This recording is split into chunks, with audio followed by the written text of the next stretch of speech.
네, 민주당 경기 부천병의 이건태 의원 스튜디오 나왔습니다. 안녕하세요. 안녕하세요. 네, 오늘 인터뷰 요청이 많으셨을 텐데 여기 나와주셔서 감사드리고요. 불러주셔서 고맙습니다. 네, 역사적이라고 할 수도 있을 텐데 윤석열 전 대통령 1심 내란죄가 유죄가 나오는 무기징역 선고되는 결과가 나왔습니다. 재판 생중계로 보셨을 텐데 보면서 어떤 감회가 드셨는지 총평 부탁드립니다. 일단 이제 그 12.3 내란 사건 발생 이후에 일단 1심이 끝났으니까 정말 지난한 우여곡절을 겪으면서 여기까지 왔잖아요. 그래서 일단 사법부의 1심 판단이 끝났으니까 그건 의미가 있는 것 같고요. 네. 다만 이제 그 내란 유죄는 법률가라면 누구나 명백하다. 이건 변수가 없다. 이렇게 생각했을 겁니다. 그래서 양형이 문제였는데 양형이 사형 선고가 안 되고 무기징역 선고가 된 것은 대단히 실망스럽습니다. 저는 사형 선고가 이 사안은 맞다고 생각을 했습니다. 네, 그렇군요. 그 보기에 따라서는 네. 전두환 씨 같은 경우도 전두환 전 대통령도 전 대통령을 해야 될지 잘 모르겠습니다만 무기징역이었고, 예. 근데 그때는 너무 많은 이제 희생자가 있었으니까 그에 비하면 뭐 이제 무기징역 아니냐 이렇게 보시는 분들도 계시고 때로는 재판부의 예측 불가능성 때문에 혹시 거기서 장량감경이 들어갈까 걱정하신 시민분들도 계셨을 텐데 의원님 보시기에 뭐 그럴 가능성까지 우려하신 적은 전혀 없으셨고. 예. 네. 이제 법률가들은 다 알잖아요. 이제 그 국헌을 문란케 할 목적이라고 하는 게 결국 헌법기관의 기능을 정지하는 건데 국회하고 선관위를 침탈했으니까 그건 명백한 거고 폭동이라는 개념도 판례가 굉장히 넓게 보고 있는데 네. 국회에 실제로 군이 투입됐으니까 폭동은 명백합니다. 그래서 내란죄가 성립하는 것은 법리상으로 어려움이 없고 양형만 문제인데 그 내란 사건은 내란이 성공을 하면 처벌할 수 없잖아요. 예전에 그런 판례가 있었죠. 네. 성공한 쿠데타는 처벌할 수 없다. 전두환의 1980년 내란의 경우에도 전두환 직공계는 문제를 못 삼았고 노태우 대통령 직공계도 문제를 못 삼았고 김영삼 대통령 직공계에 와서 최초에는 검찰이 성공한 쿠데타는 처벌할 수 없다고 결정했다가 네. 나중에 이게 뒤집히면서 문제가 됐거든요. 그렇죠. 이만큼 어려운 겁니다. 그래서 내란은 뭐 이번에 양형 사유로든 실패했기 때문에 무기징역을 선택한다. 이건 사유가 못 되는 거예요. 내란은 헌법을 전복시키고 독재를 하려고 하는 거기 때문에 내란이 성립만 되면 성공한 걸 가정을 해서 그때 국가가 얼마나 큰 피해를 보는지 이걸 가지고 양형을 하는 거거든요. 전두환 내란이 처벌받았음에도 불구하고 윤석열이 또 내란을 범했단 말이에요. 이건 굉장히 크게 중하게 판단을 해서 역사적 의미를 가지고 또 다음에 이런 일이 발생하지 않도록 양형을 했어야 되는데 법원이 그런 점을 좀 놓친 게 아닌가 생각됩니다. 그럼 2심에서는 조금 더 양형이 세져야 된다. 예. 다른 주요 임무 종사로 판결받은 이들에 대한 선고 관련해서도 양형은 예. 좀 더 세져야 된다. 그렇습니다. 이게 양형 사유가 설득력이 없지 않습니까? 네. 네. 그 무죄 나온 분도 두 분 있는데, 그러니까 뭔지 몰랐을 거다라고 네. 얼떨결에 뭐라고 할까 어수룩하게 그냥 사실 정보를 제대로 몰라서 이제 무죄가 됐다, 뭐 아니면 제대로 몰랐다 이런 이유인데 그 부분은 뭐 사실관계에 따라 좀 달라질 부분이 있다고 생각하실 분과 이것도 부당하다고 보실 분이 좀 나뉠 것 같습니다. 예. 의원님은 어떻게 보셨습니까? 저는 특검이 그 정도도 살피지 않고 기소했다고는 보지 않습니다. 네. 그래서 그걸 범위를 가지고 이 중대한 사건을 무죄를 선고하는 것은 저는 이해할 수 없습니다. 네, 알겠습니다. 이 얘기는 여기까지 하고 참 어차피 검찰에 오래 계셨으니까 앞으로 또 이제 어쨌든 2심, 3심까지 갈 것이라고 좀 예견되지 않습니까? 예. 근데 아무래도 요거보다는 좀 속도가 빨리 되겠죠? 그렇습니다. 네. 이제 잘 아시다시피 2심은 1심의 그 심리 결과를 기반으로 해서 하는 거기 때문에 네. 피고인 측에서 증인 신청을 하더라도 아주 극소수만 받아줄 거고요. 또 검찰이 양형 부당을 이유로 항소 특검이 할 거 아닙니까? 네. 그러면 이제 양형 사유에 대한 특검에 보완하는 증인 뭐 조금 받아줄 거고 그렇기 때문에 속도는 매우 빠를 겁니다. 거기다 또 뭐 내란 전담 재판부에서 할 테니까 아무래도 다른 재판에 대한 부담이 적을 테니까 그렇습니까? 조금 더 속도감 있게. 그리고 직원 재판부가 이 사건의 중대성을 감안하지 않고 지나치게 재판을 오래 끌었죠. 이른바 침대 재판이라는 비판을 초래했지 않습니까? 네. 그래서 그 비하면 2심은 매우 빠르리 진행이 될 거고 대법원 확정 판결까지도 그렇게 오래 걸리지 않을 거라고 생각합니다. 네. 그 지금 국민의힘이 공식 입장이 당 대표 입장은 나오질 않고 있습니다. 뭐 대변인도 거의 입장이 없는 것 같고 다만 이제 송원석 원내대표 같은 경우는 뭐 판결의 책임을 통감한다, 당원과 국민께 송구한다는 메시지를 냈는데 어쨌든 당 대표가 당일날 바로 입장을 못 내는 것에 대해서 여러 분석이 있고 비판이 있는 것 같습니다. 의원님, 이 사태는 어떻게 보십니까? 계속해서 국민의힘이 윤석열 내란과 절연을 못하고 있는데요. 대단히 큰 문제입니다. 지금 제1야당이 정상화돼야 저희 민주당도 국정을 원활하게 운영할 수 있는데 국민의힘이 내란 절연을 못하고 있어가지고 저희로도 굉장히 큰 어려움이 있습니다. 그래서 내란 절연을 못하게 되면 이번 지방선거에서 국민으로부터 아주 혹독한 심판을 받으리라고 저는 생각하고 있습니다. 네, 알겠습니다. 그럼 재판 얘기는 여기까지 하고요. 국회 현안 얘기 좀 여쭤보도록 하겠습니다. 사실 뭐 지금은 법사위가 아니시지만 법사위도 하셨고 하니까요. 지금 민주당 한병도 원내대표가 그 법원 개혁, 사법 개혁 3법을 2월 중으로 처리하겠다고 이제 밝혔었거든요. 그 법외국제, 대법관 증원, 그리고 이제 재판 소원인데 법원의 반발도 꽤 센 것 같습니다. 그리고 여기에 대해서 충분히 좀 수기가 필요한 거 아니냐 이런 분들도 계세요. 예를 들면 재판 소원 같은 경우는 이전에 김선수 전 대법관이나 문영배 전 재판관 같은 경우도 조금 우려를 표명하는 글들을 쓴 적이 있고 인터뷰를 한 적이 있어서 요거는 그냥 그대로 변화 없이 원안대로 쭉 2월 안에 추진된다고 보십니까? 이 법들에 대해서 제가 다 관여를 했는데요. 네. 법외국제는 제가 22대 국회 제일 처음 법안을 냈습니다. 네. 제가 검찰개혁 TF 위원일 때 제가 대표 발의를 했는데요. 이 법에 대해서는 위원 주장의 요지는 네. 법안이 추상적이다는 거예요. 네. 그런데 독일에서 이 법이 지금 시행되고 있거든요. 그쵸? 독일은 법을 왜곡한 자 이게 구속 요건입니다. 굉장히 추상적이죠. 네. 근데 저희들이 만든 법안은 굉장히 구체적입니다. 훨씬 구체적입니다. 그래서 독일에서도 이혼이 아닌데 그보다 훨씬 구체성을 가지고 있는 이 법안이 이혼일 리는 없다. 저는 그렇게 생각하고요.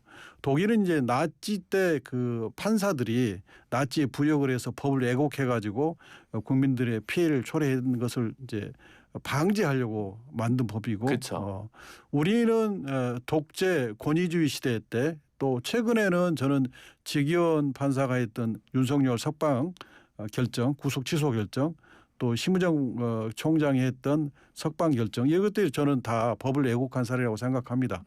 단 한 건이라도 1년에 한 건이라도 법을 왜곡한 사례로 판사나 검사가 처벌되는 사례가 나온다면 판사 검사들과 자기들이 라이선스를 가지고 있다는 이유로 법을 왜곡해서 적용하는 사례는 저는 없어지리라고 생각합니다. 네.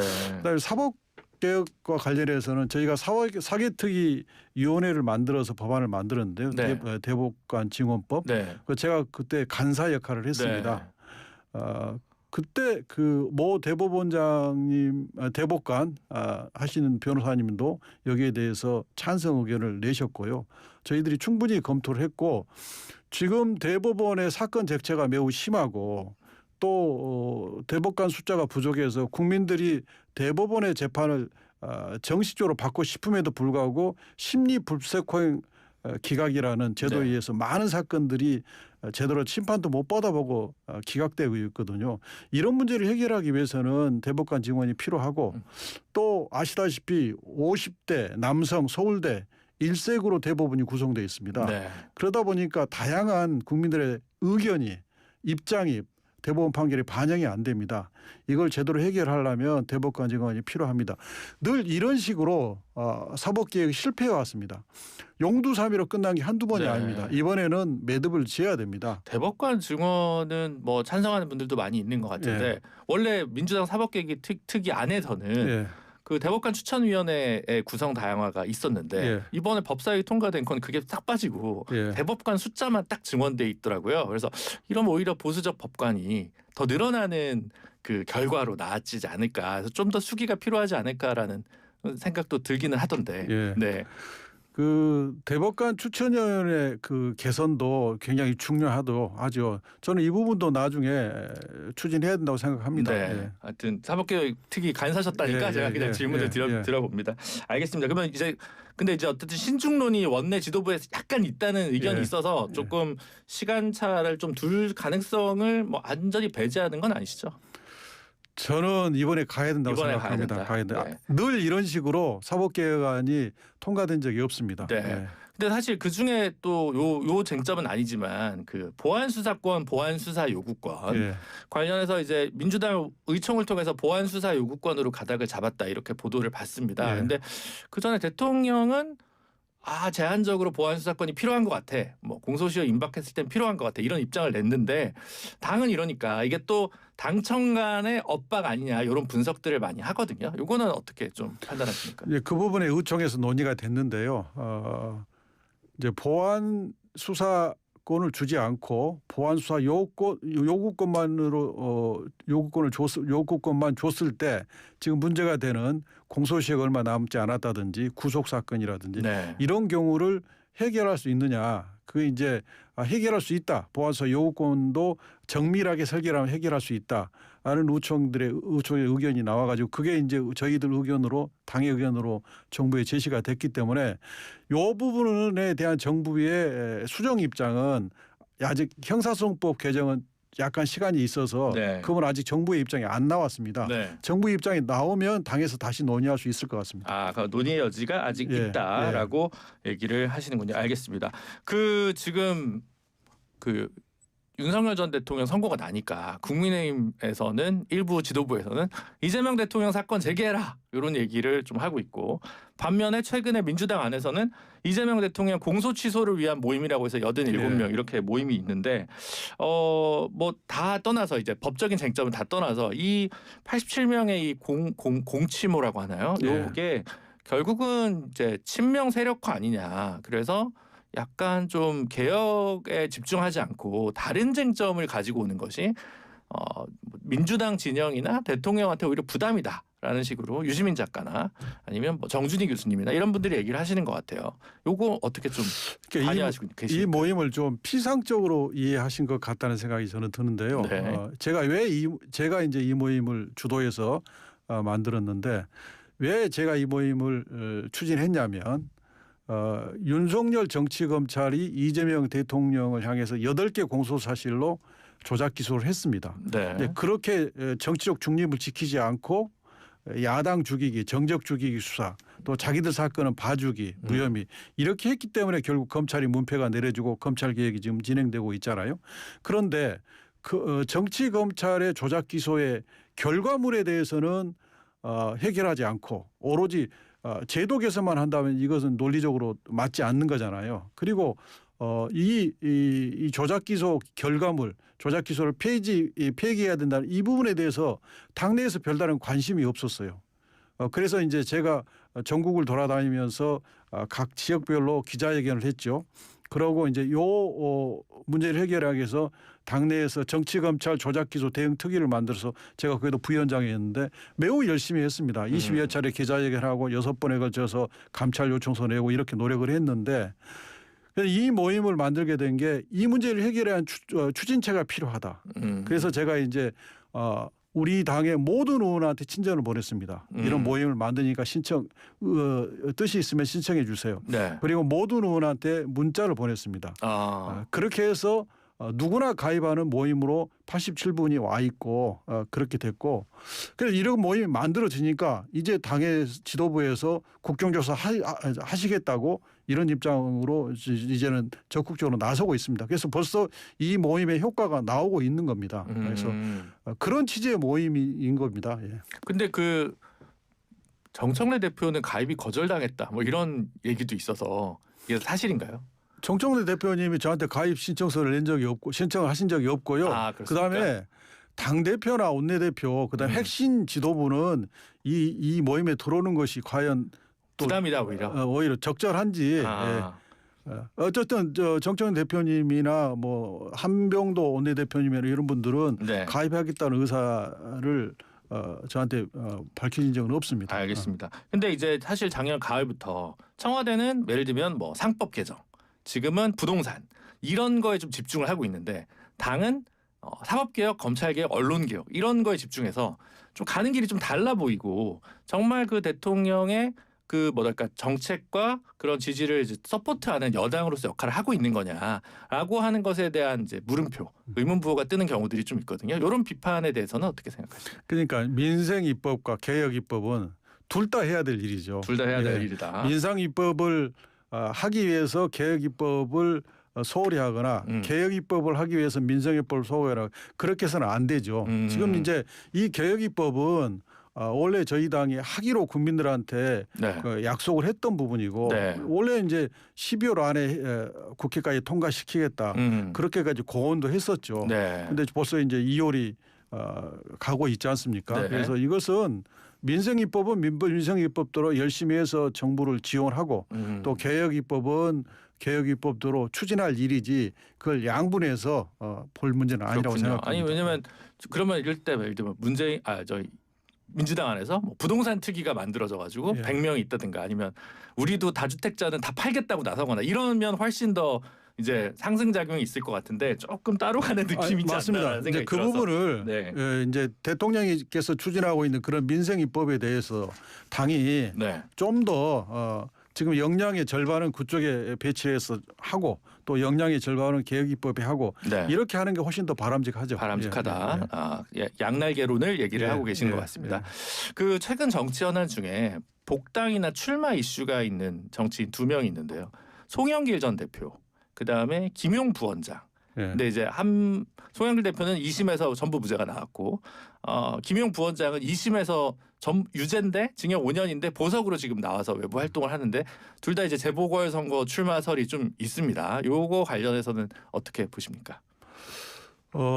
김용 부원장의 그 부분은 제가 잘 듣지는 못했고요. 네. 당내에서 송영길 전 대표님은 이제 문제가 생겼을 때 당에 부담을 주지 않기 위해서 탈당을 했고 그래서 내가 명예회복을 한 다음에 복당하겠다고 했지 않습니까? 그래서 이제 2심까지 무죄가 났으니까 사실상 이 무죄로 정리되었으니까 복당하는 것은 당연하고요.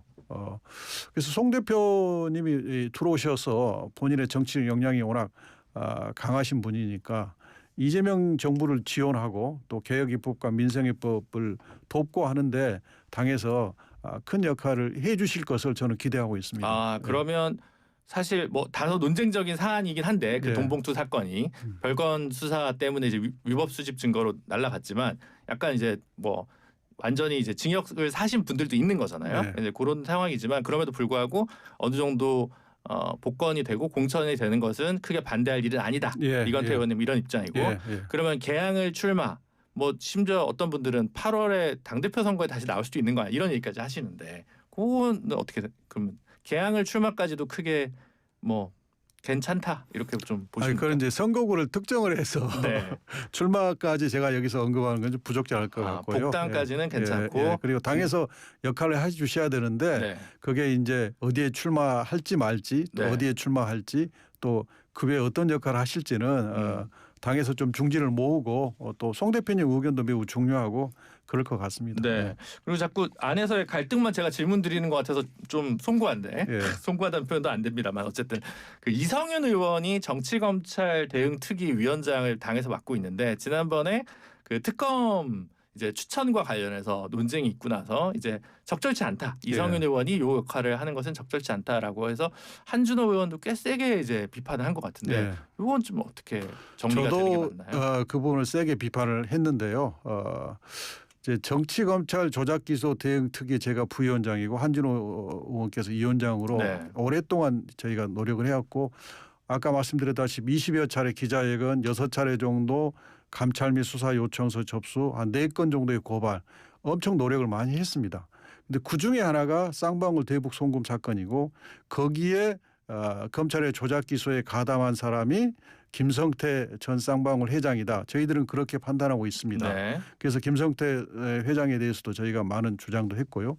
그런데 그 김성태를 도운 변호인으로 전준철 변호사가 활동을 했는데 네. 그 전준철 변호사가 특검 후보로 추천이 됐고 그 부분을 추천한 분이 이성윤 의원입니다. 그러면 이것은 적어도 이 조작기소 대응특위위원장을 맡는 것은 매우 부적절하다. 그런 생각이 드는 겁니다. 그래서 제가 저도 이건 반대하는 의견을 제가 페이스북에 썼고 네. 그 전준철 변호사가 만약에 특검을 맡게 되면 이 부분에 있어서도 부적절할 뿐만 아니라 특검 수사 대상에 윤석열, 김건희가 수사 개입을 했는지 여부도 수사 대상입니다.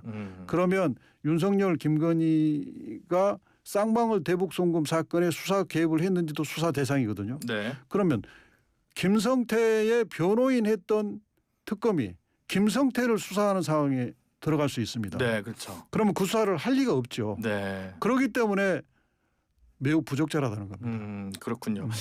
예전에 사실은 그 정치인 여야를 막론하고 쌍방울 그룹 사회이사 하신 분들이 많아서 지금 청와대에도 있는 걸로 알고 있습니다. 예. 이런 분들도 그럼 내려놓는 게 자리를 어떻게 생각하십니까? 사회이사를 했기 때문에 네. 지금 있는 공직을 바로 내려놔야 된다. 민주당에서 예. 임명하거나 예. 민주당 정치인들 중에서 그런 분들이 좀 있는 것 같은데 뭐 어쨌든 한번 살펴보시면 고민을 해보시면 좋지 않을까. 주장이 일관되면 또 좋잖아요. 네, 알겠습니다. 그 마지막으로 요거 하나만 마지막으로 좀 질문을 드리도록 하겠습니다. 그 조국 혁신당이랑 합당 논란 굉장히 논쟁이 좀 많았는데 이제는 뭐 봉합이 됐습니다. 근데 이제 선거연대를 해야 된다라고 조국 혁신당에서는 주장을 하는 것 같고 민주당에서는 좀 이견들이 좀 있는 것 같아요. 의원은 개인적으로 생각하셨을 때는 어떻게 보십니까? 저는 필요하면 이게 필요하다고 하는 게 결국 선거의 그 상황을 따져서 우리 당과 조국 당이 선거 연대를 하는 게 민주당의 승리를 위해서 좋다라고 판단되면 당연히 선거 연대를 해야 된다고 생각합니다. 예. 그게 원칙이죠. 네, 완전히 배제할 것은 아니다. 양당 간에 그럼 뭐 밀도 있는 논의가 필요하다. 이렇게 정리하면 되겠습니다. 필요성이 중요하죠. 네, 필요성에 대한 판단은 좀 다를 수 있다. 그렇습니다. 네, 알겠습니다. 의원님과의 인터뷰는 여기서 마무리하도록 하겠습니다. 오늘 나와주셔서 감사합니다. 네, 감사합니다. 지금까지 민주당 부천평의 이건태 의원이었습니다. 카멜로 장갑 하나로 일상이 안전.